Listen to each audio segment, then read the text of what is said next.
Bonjour, alors aujourd'hui nous allons échanger sur une entreprise empreinte de tradition qui fait évoluer les modes de travail de ses collaborateurs. Rémi Cointreau s'est lancé dans un projet de Digital Workplace et a fait appel au cabinet Juliette Sterwen pour accompagner ses utilisateurs dans le changement. J'ai avec moi Sébastien Huette, CTO de Rémi Cointreau, et Bérénice Guillard, directrice du développement de Juliette Sterwen, pour nous parler de ce projet.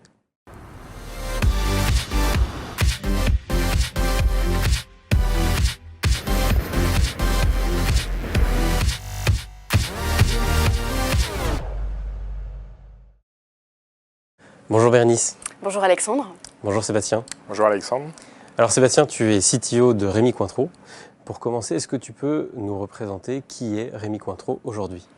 Alors Rémi Cointreau, c'est une entreprise multicentenaire qui produit des alcools d'exception avec 1900 collaborateurs passionnés qui sont répartis un petit peu partout dans le monde. C'est 1 milliard de chiffre d'affaires avec une répartition 30% sur les États-Unis, 30% sur l'Europe et 30% sur l'Asie. Alors Sébastien, dans quel contexte s'inscrit le projet de Digital Workplace et de transformation des usages des collaborateurs en interne? Alors la genèse du projet, c'est l'arrivée d'abord d'une nouvelle directrice générale il y a 3 ans avec pour mission de redynamiser un petit peu l'entreprise et qui a lancé un projet de refonte du siège social avec la mise en avant du mode collaboratif. Donc c'est une directrice qui est allergique aux cloisons, qui nous a demandé de mettre en place des plateaux, pas dans une démarche d'économie d'espace, mais vraiment de libération des usages, de faire en sorte que les gens travaillent mieux ensemble et de casser les silos. Et donc concrètement, vous avez mis quoi en place? On a parlé des plateaux, mais...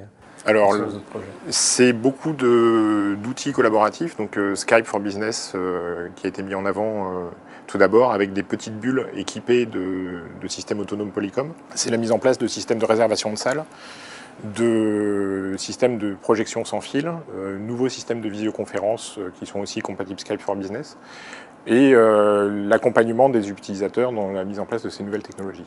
Et donc concernant le déroulement du projet, est-ce que vous aviez eu des contraintes particulières, par exemple en termes d'échéance ou... Alors c'est un projet de réaménagement du siège, donc on a maintenu les effectifs dans les locaux et l'échéance était de le réaliser tout ça durant la période d'été, donc en gros entre le 15 juin et le 15 septembre, donc une période très très courte pour ce type de projet. D'accord, donc un timing très serré. Un timing vraiment très serré. Et donc justement, comment est-ce que vous avez accompagné les utilisateurs dans le cadre de ce changement et en tenant compte de ce délai?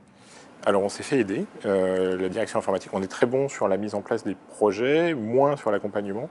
Et donc dès le départ, on a fait appel au cabinet de Juliette Sterwen pour nous accompagner dans cette démarche. D'accord. Alors Bérénice, est-ce que tu peux commencer par représenter qui est Juliette Sterwen, puis après on ira un peu plus en détail dans le projet? Bien sûr, donc Juliette Sterwen, c'est un cabinet de conseil en transformation qui est issu de la fusion en fait entre Bernard Julier et Sterwen. Et aujourd'hui, c'est un groupe français indépendant dont les associés ont la majorité du capital. Donc c'est aussi un projet entrepreneurial et puis on fait 50 millions d'euros de chiffre d'affaires et il y a 300 collaborateurs. Et puis on est assez fiers, on est BPI Excellence et puis on est membre de la FinTech, donc voilà. Alors Bérénice, revenons au projet. Quelle a été la démarche de Juliette Sterwen pour accompagner les utilisateurs dans ce changement? De manière en fait à répondre à un cahier des charges assez serré compte tenu aussi du projet de réaménagement justement du siège et puis de la nécessité d'être extrêmement pragmatique et opérationnel. En fait, on a décidé et on a commencé par réaliser des interviews d'utilisateurs, de collaborateurs à la fois au siège, notamment pour adresser les usages métiers des fonctions support notamment, donc des fonctions de type communication, de type marketing produit, très présentes au sein du siège. Et puis il ne fallait pas oublier aussi d'identifier les usages métiers, donc les besoins métiers des collaborateurs de Rémi Cointreau présents au sein des distilleries et notamment des distilleries de Cognac et d'Angers. D'accord. Et justement, qu'est-ce que vous avez trouvé comme scénario d'usage métier? Est-ce que tu auras un exemple à nous donner? Pour vraiment coller à la culture et aux usages métiers des collaborateurs, ce qu'on a fait, c'est qu'on a souhaité co-construire ces scénarios d'usage avec eux.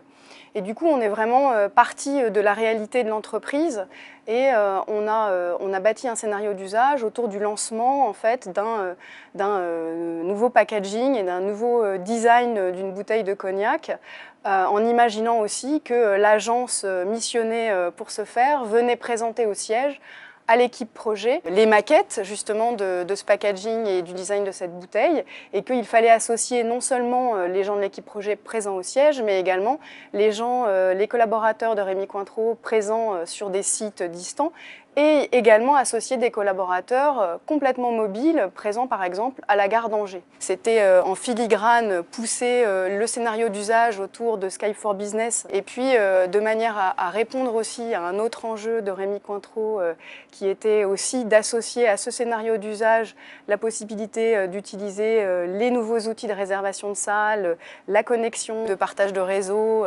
ou la projection sans fil. On a associé tous ces nouveaux usages dans le scénario. Et justement, une fois ce scénario construit, comment est-ce que vous avez procédé pour engager dans l'adoption l'ensemble des utilisateurs?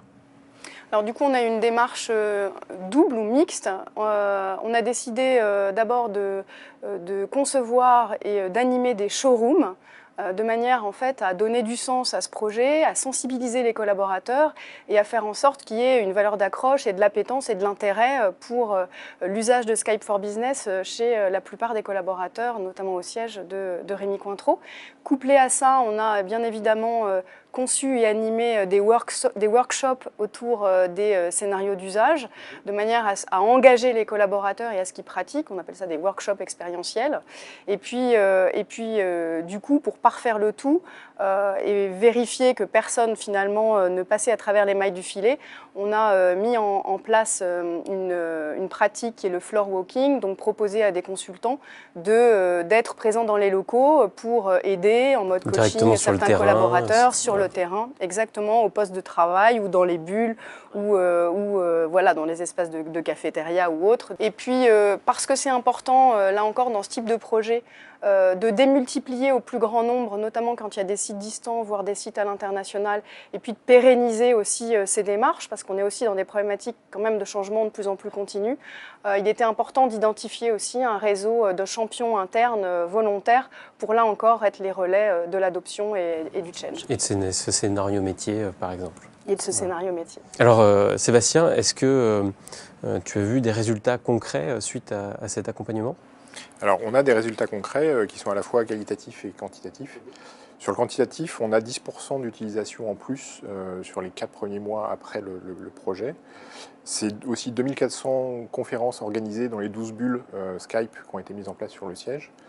Et dans les retours terrain qu'on a pu avoir, on a un directeur marketing qui est venu nous voir en nous disant qu'il avait réussi à utiliser le système lui-même, tout seul, sans assistance.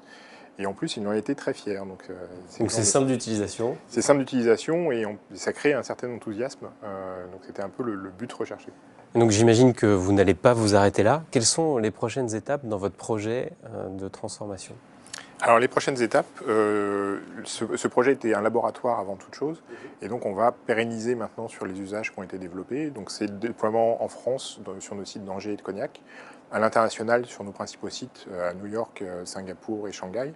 Mais c'est aussi accompagner le business et les nouvelles acquisitions. Donc on vient de racheter une distillerie à Portland, à Westland, et on va intégrer ces nouvelles équipes. Et du coup, tous ces usages vont faire partie de l'intégration et faciliter aussi la transition et le post-merge intégration avec ces outils. Avec ces outils et ces nouveaux usages. Très bien.